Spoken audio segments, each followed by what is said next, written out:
बहुत से पाकिस्तानियों की तरह मेरी भी ये ख्वाहिश थी कि अगर पाकिस्तान इंडिया के ताल्लुकात अच्छे होते तो ये बेहतरीन फ़िल्म हम लोग शायद जाकर सिनेमा घरों के अंदर देखते। बिल्कुल ऐसे ही जैसे हम लोग टॉम क्रूज़ की मूवीज़ देखते हैं, एग्जैक्ट उसी तरह की छाप मुझे इस फिल्म के अंदर भी दिखाई दी, बट मोर रिलेटेबल बिकॉज जिस जगह पर यह फिल्म शूट की गई है, पहली मरतबा मुझे ऐसा लगा कि भारत ने पाकिस्तान को प्रॉपरली समझा है इनके फिल्म मेकर्स ने।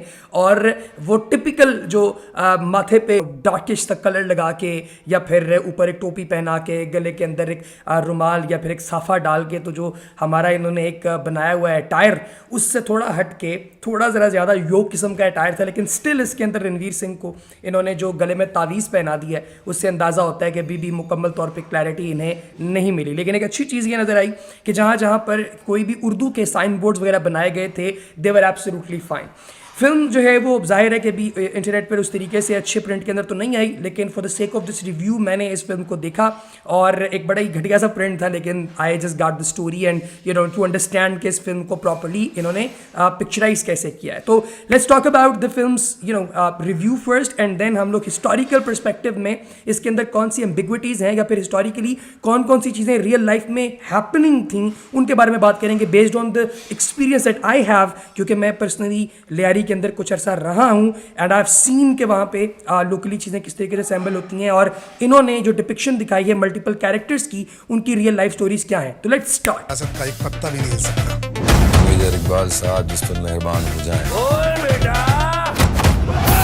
सबसे पहले तो फिल्म के थोड़े से प्लॉट पे बात कर लेते हैं। आप लोगों को पता होगा कि अजीत दौल के नाम से पाकिस्तान के अंदर एक शख्सियत मौजूद हुई, वो अक्सर औकात यहाँ पे आते भी थे और पाकिस्तान के कुछ मेजर पॉलिटिशियंस की शादियों पर भी अजीत दौल जो है उनको देखा गया।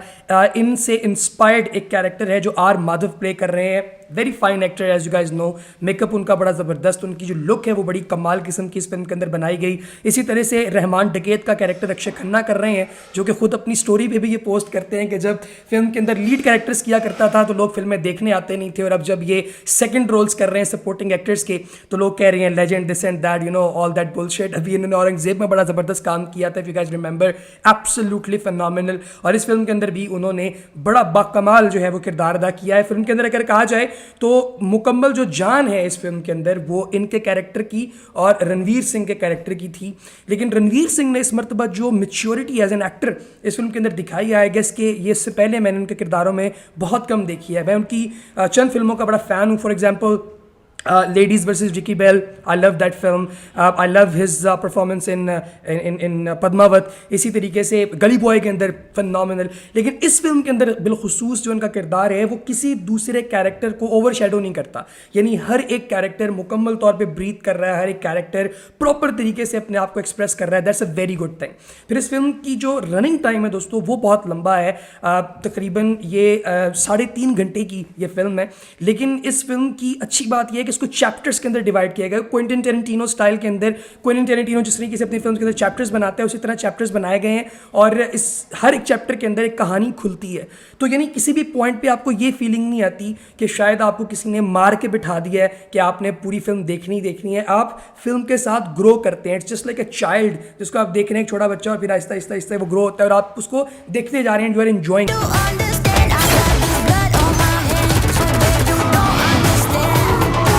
इसके अंदर पाकिस्तान के मारूफ ज़माना SSP Chaudhary Aslam who's encounter style was one of the best in Pakistan, उनको भी ऐड किया गया है। ऑफ कोर्स एनकाउंटर करना को पुलिस की बहुत अच्छी चीज़ नहीं होती, लेकिन जाहिर है कि लियारी जैसा इलाका जो कि एक मिनी पाकिस्तान था, इसको ब्राज़ील भी कहते थे, Pakistani Brazil, because of its football culture, और वहाँ पे जो बॉक्सिंग कल्चर है उसकी वजह से, तो उसको साफ करने के लिए ऐसे ही बंदे की, चौधरी असलम जैसे किरदारों की ज़रूरत थी जिन्होंने प्राइमरीली इन गैंग माफिया को ख़त्म करना था। और बहुत सारी बड़ी बड़ी पॉलिटिकल पार्टीज़ जो हैं उनकी ने सपोर्ट भी थी और बहुत सी पॉलिटिकल पार्टीज़ इनके अगेंस्ट भी थी। फॉर एग्जाम्पल तहरीक तालिबान पाकिस्तान इनके खिलाफ थी, लश्कर तैयबा के बहुत सारे लोग इनके खिलाफ थे और चौधरी असलम को कत्ल भी कर दिया गया बाद में। उनकी जो वाइफ हैं उन्होंने इस फिल्म के हवाले से काफ़ी सारी आरा दी हैं, आप लोगों ने यकीनी तौर पर सोशल मीडिया पर देखी होंगी।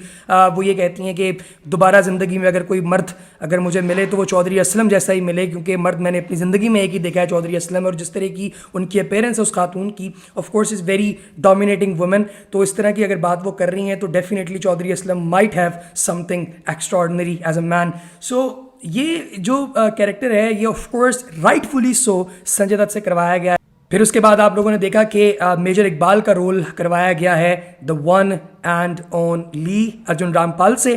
क्या कमाल किस्म के अदाकार हैं। आप personally love lot of his movies, specially जिसके अंदर वो एंटागनिस्ट के तौर पे काम करते हैं, और इसके अंदर बेसिकली इलियास कश्मीरी का कैरेक्टर काइंड ऑफ उन्होंने परफॉर्म किया है। बिल्कुल टॉम क्रूज की फिल्मों की तरह इस फिल्म का आगाज़ भी इसी तरह से होता है कि एक 20 साल का नौजवान है पंजाब से, जो कि बदला लेने के एक मामले की वजह से जेल के अंदर कैद है, और बजाय इसके कि वो अपनी सारी ज़िंदगी तबाह बर्बाद कर दे जेल के अंदर, जो रॉ के सुपर स्मार्ट लोग हैं बकौल उनके, वो इन्हें रिक्रूट कर लेते हैं कि चलो तुम्हें पाकिस्तान का एक इन्फिल्ट्रेशन एक मिशन देते हैं, वो तुम जाके करो, और पाकिस्तानियों को जो है वो चूँकि ख़ुद वो कंट्रोल नहीं कर पा रही दहशतगर्दी को, तो तुम कंट्रोल करो। Very beautiful thinking of India as usual. अब ये जो लड़का है दोस्तों, इस लड़के को लाने से पहले जो फिल्म के अंदर बेसिक स्पाई साहब हैं, यानी कि आर माधव, ये पहले भी सरकार को कन्विंस करने की कोशिश करते हैं कि आप एक बंदा अपनी तरफ से यहाँ से भेजें पाकिस्तान में, हम दहशतगर्दी को जड़ से ख़त्म करना चाहते हैं। लेकिन इसकी बात को अप्रूव नहीं किया जाता। ये तब का वाक़या है जब एक इंडियन प्लेन को धार के अंदर अफ़गानिस्तान में जब पकड़ा गया था, हाईजैक किया गया था, और 3 दहशतगर्द छोड़े गए थे भारत की तरफ से, साथ पैसा दिया गया था और बदले में उनके मुसाफिरों को छोड़ा गया था। उसके बाद की कहानी है ये। आई थिंक IC-804 या समथिंग लाइक दैट, 814 इस तरह का ये वाक़या कहलाता है। फिर उसको लियारी मिशन के नाम से भी जाना जाता है इंडिया में। 2012 से लेकर 2017 के दरमियान ये 5 साल मिशन बकौल उनके ये चलता रहा था। आई डोंट नो कि अब इसमें कितनी हकीकत है, बट आई बिलीव कि शायद ये भी एक प्रोपेगेंडा है, जैसे कि typical propaganda of Indian movies.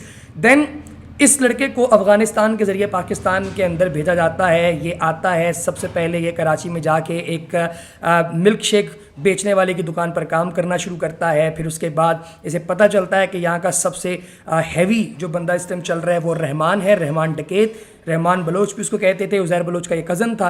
इसने कहा कि मैं इसके साथ काम करूँगा, तो उसके साथ काम करने का ज़ाहिर है कि इसको कोई मौका मिल नहीं रहा था। तो इसको पता चला, कहीं से इंटेल इसको मिली कि बहुत जल्द रहमान के बेटे को बाबू डकैत, जो एक और राइवल गैंग है, वो कत्ल करने वाला है। तो क्यों ना इसके बेटे को बचा के तो इनकी सिंपैथी जो है वो गेन की जाए। लिहाजा ये अपने दोस्तों के साथ मिलकर उस शादी में पहुंचता है जहां पर ये उसके बेटे को बचा सके, लेकिन अनफॉर्चुनेटली उसको बचा नहीं सकता।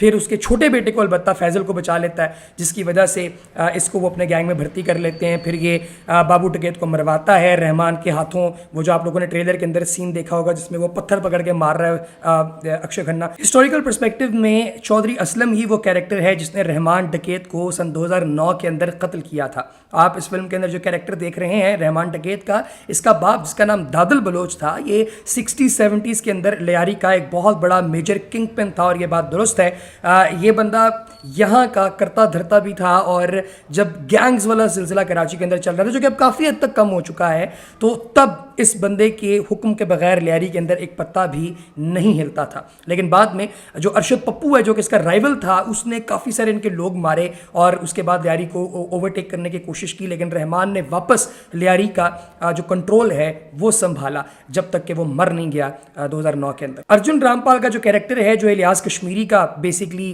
उससे इंस्पायर्ड है एज पर द डिस्कशंस, ये बेसिकली एक ऐसा किरदार है जिसे लिंक किया जाता है बेनज़ीर भुट्टो के असैसिनेशन के साथ, इसको लिंक किया जाता है मुंबई अटैक्स के साथ, इसको और काफ़ी सारी चीज़ों के साथ लिंक किया जाता है। लेकिन आई बिलीव कि ये कैरेक्टर प्राइमरीली किसी भी हवाले से पाकिस्तान की आर्म्ड फोर्सेस के साथ लिंक्ड नहीं है। ये एक प्रोपेगेंडा है, just like every time else. सबसे बड़ा सवाल ये पूछा जाता है कि रणवीर सिंह किसका कैरेक्टर प्ले कर रहे हैं। लेकिन ये जो भी उनका इंडिया को मोहित नाम का एक था जासूस, उसके साथ उसको लिंक करने की कोशिश करते हैं, लेकिन किसी भी हवाले से वो नहीं साबित होता। मोहित के जो कैरेक्टरिस्टिक्स हैं उनके साथ उसका कोई ताल्लुक नहीं शो होता। और मेरा ख्याल है कि एक बड़ा स्टूपिड सा कैरेक्टर इन्होंने अपनी तरफ से लिंक करने की कोशिश किया। As a fiction absolutely good character, but reality I don't think so. ये तकरीबन 200 करोड़ के बजट के अंदर ये फिल्म बनी है, which is why it is considered as one of the big budgeted movies.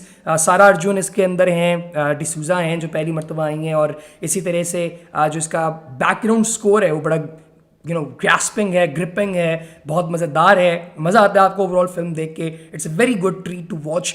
I believe कि ये फिल्म एज ए फिक्शन अगर देखी जाए तो बहुत आला फिल्म है, लेकिन अगर आप उसको रियलिटी के तौर पे लेके आना चाहें तो आई बिलीव कि that would have been a disaster. इससे पहले उड़ी नाम की और तेज़ नाम की इस तरह की फिल्में ये बनाते रहे हैं जो डायरेक्टर हैं आदित्य, लेकिन जो फिल्में बनाते रहे वो सारी की सारी फिल्में बड़ी अजीबोगरीब सी थी।